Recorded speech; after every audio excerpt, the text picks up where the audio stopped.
নমস্কার বন্ধুরা, আমি অর্চনা। আপনারা দেখছেন অর্চনা সহজ রান্না। আজকের আমি যেটা রান্না করেছি, কিভাবে রান্না করেছি দেখাবো। প্রথমে ফ্রাইং প্যানের মধ্যে 2 চামচ জিরে, গোটা জিরে 2 চামচ, ধনিয়া আর 2টো শুকনো লঙ্কা দিয়েছি। এগুলো একটু ড্রাই রোস্ট করে নেব। বেশি ভাজবো না, সামান্য একটু নাড়াচাড়া করে তুলে নেব।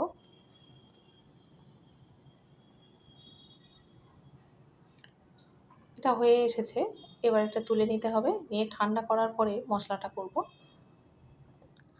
আর এখানে কড়াইতে অল্প একটু সর্ষের তেল দিলাম মাছগুলো ভাজার জন্য। আমি এখানে 5 পিস রুই মাছ নিয়েছি, নুন হলুদ মাখিয়ে নিয়েছি। নিয়ে এটা ভাজবো। একটা একটা করে কড়াইয়ের মধ্যে দিয়ে দিলাম। একটু লাল লাল করে ভেজে নিতে হবে মাছগুলো।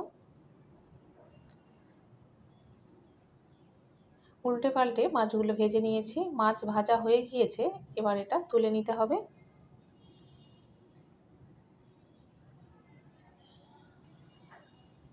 একটা একটা করে তুলে নিচ্ছি।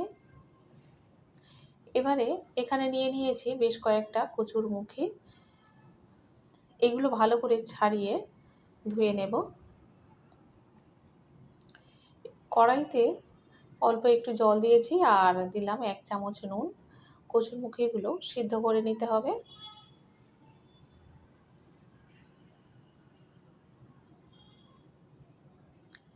পাঁচ মিনিট ফোটানোর পরে এবারে যে আলুগুলো কেটে রেখেছিলাম সেটাও এর মধ্যে দিয়ে দিলাম।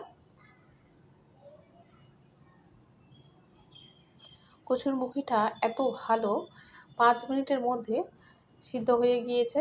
আর এত ভালো কি বলবো, যে এখানে আমি যবে থেকে এসেছি অনেকবার কচুরমুখী খেয়েছি। আজকের এই প্রথমবার খুব তাড়াতাড়ি সিদ্ধ হয়ে গেল। এমন অনেক সময় গিয়েছে যে আমাকে কুকারে সিদ্ধ করতে হয়েছে। গরমের সময় একটু কচুরমুখী দিয়ে মাছের ঝোল খেতে ভীষণ ভালো লাগে। তো এখানে এই রকমের কচুরমুখী পাওয়া যায়। এই প্রথমবার একটু বেশ ভালো কচুরমুখী পাওয়া গেল। যাই হোক, এখানে আমি কড়াইতে একটা তেজপাতা আর শুকনো লঙ্কা দিয়েছি আর 1 চামচ পাঁচফোড়ন দিয়েছি। আর তার মধ্যে দিয়ে দিলাম একটা বড় সাইজের পেঁয়াজ কুচি। পেঁয়াজটা একটু লাল লাল করে ভেজে নিতে হবে। পেঁয়াজটা অনেকটা ভাজা হয়ে গিয়েছে।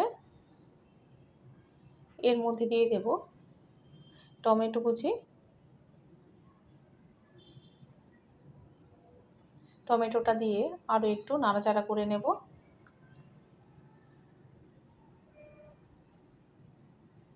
অনেকক্ষণ কষিয়ে নেওয়ার পরে আলু আর কচুরমুখিটা দিয়ে দিচ্ছি। এত গলে গিয়েছে যে নাড়ার সময় বোঝা যাবে, একদম নাড়তেই পারছিলাম না। যে তেলে একটু কষিয়ে নেব। গরমের সময় কচুরমুখী দিয়ে মাছের ঝোল বেশ পাতলা ঝোল হবে, বেশ ভালো লাগে। আর এখন আমেদাবাদে ভীষণ গরম পড়েছে, ভীষণ মানে ভীষণ গরম, আর তেমন গরম হাওয়া। যাই হোক, 1 চামচ আদা কাঁচা লঙ্কা বাটা দিয়ে দিলাম। আর যেটা ভাজা করেছিলাম শুকনো লঙ্কা, ধনিয়া আর জিরা, সেটাও আমি 1 চামচ বাটা দিয়ে দিলাম। স্বাদ মতো নুন দিয়ে দিচ্ছি। 1 চামচ হলুদ দিয়ে দিলাম। আর অর্ধেক চামচ লাল লঙ্কার গুঁড়ো দিয়ে দিচ্ছি। দিয়ে সামান্য একটু জল দিয়ে দিলাম। একেবারে নাড়তেই পারছিলাম না, কড়ার গায়ে লেগে যাচ্ছিল। দেখছেন কচুরমুখির আর কোনো চিহ্নই নেই।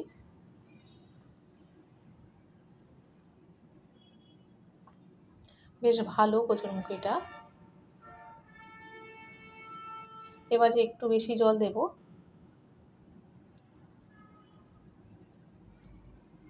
যতটা পরিমাণে ঝোলটা রাখবো সেই অনুযায়ী আমি জল দিয়েছি। তরকারিটা বেশ ফুটতে শুরু করেছে। এই সময় আমি 2টো কাঁচা লঙ্কা একটু চেলা করে দিয়ে দেব।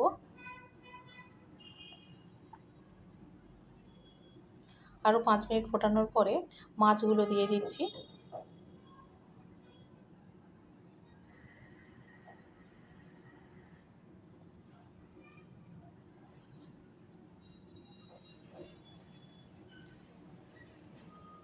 এবারে তরকারিটা প্রায় হয়ে এসেছে।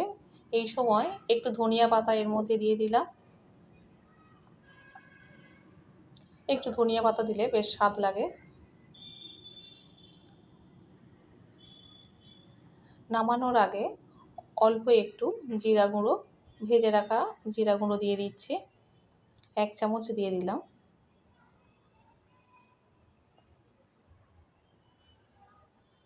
গরমের সময় এমন পাতলা ঝোল খেতে ভীষণ ভালো লাগে।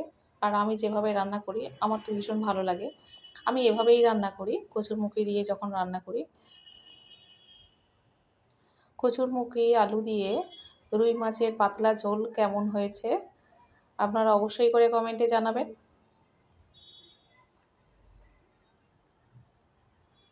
খেতে কিন্তু খুব ভালো লাগে, গরমের সময় ভীষণ ভালো লাগবে। আমি অর্চনা, আপনারা দেখছেন অর্চনার সহজ রান্না। অবশ্যই করে লাইক, শেয়ার এবং সাবস্ক্রাইব করবেন। দেখা হবে আবার পরের ভিডিওতে।